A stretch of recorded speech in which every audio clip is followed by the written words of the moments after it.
આપ જોઈ રહ્યા છો સ્પાર્ક ટુડે ન્યૂઝ। આશ્રય સેવા ફાઉન્ડેશન દ્વારા 27મી તારીખના રોજ છોટાઉદેપુર જિલ્લાના બરોજ ગામના જામરન ફળિયામાં જ્યાં 100 જેટલા પછાત વર્ગના પરિવારો વસવાટ કરે છે ત્યાં 50 જેટલી વિધવા સ્ત્રીઓને સાડી, નાના બાળકો માટે બિસ્કિટ અને નવા કપડાં તેમજ પુરુષો અને સ્ત્રીઓ માટે નવા કપડાંનું વિતરણ કરવામાં આવ્યું છે।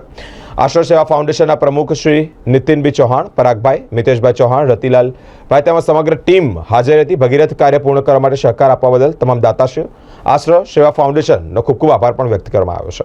આજ રોજ આશ્રય સેવા ફાઉન્ડેશન દ્વારા બરોજ ગામના અંદર છોટાઉદેપુરના બરોજ ગામના અંદર આશરે 500 જેટલા વ્યક્તિને નાના બાળકો તેમજ વિધવા બહેનો તેમજ ગામના મધ્યમ વર્ગના લોકો માટે વિના મૂલ્યે આશ્રય સેવા ફાઉન્ડેશન તરફથી કપડાં, નવા કપડાં તેમજ જૂના કપડાં તેમજ બાળકો માટે બિસ્કિટનું વિતરણ કરવામાં આવ્યું, જેમાં આશ્રય સેવા ફાઉન્ડેશનની સમગ્ર ટીમ અહીંયા હાજર હતી।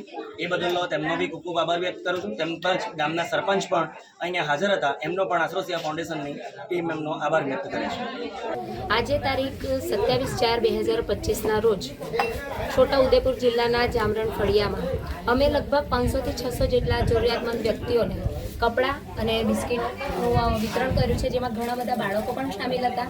અને અમને અહીંયા જામરણ ફળિયાના જે મહિલા સરપંચ કપૂરીબેન છે એમનો તથા પૂર્વ સરપંચ અને સરપંચશ્રી સાહેબનો ખૂબ જ વધારે સહકાર મળ્યો છે, જે બદલ અમે આખા ગામના લોકો અને સરપંચશ્રીનો ખૂબ જ આભાર વ્યક્ત કરીએ છીએ। આજરોજ અમારા બરોજ ગામની અંદર આશ્રય સેવા ફાઉન્ડેશન તરફથી અમારા ગામના વિધવા બહેનો તેમજ નાના બાળકો અને મધ્યમ વર્ગના પુરુષો, સ્ત્રીઓ જેઓને આશ્રય સેવા ફાઉન્ડેશન તરફથી સાડીનું વિતરણ, કપડાનું, નવા કપડાં, અનેક જાતનું અહીંયા બિસ્કિટ નાના બાળકોને બધાને અમારા સમાજ આદિવાસી સમાજમાં આશ્રય સેવા ફાઉન્ડેશન દરેક વખતે અમને મદદ કરે છે અને અમારા લોકોને અનેક જાતની ખુશી છે, એટલે આ આશ્રય સેવા ફાઉન્ડેશનનો અમે ખૂબ ખૂબ આભાર માનીએ છીએ।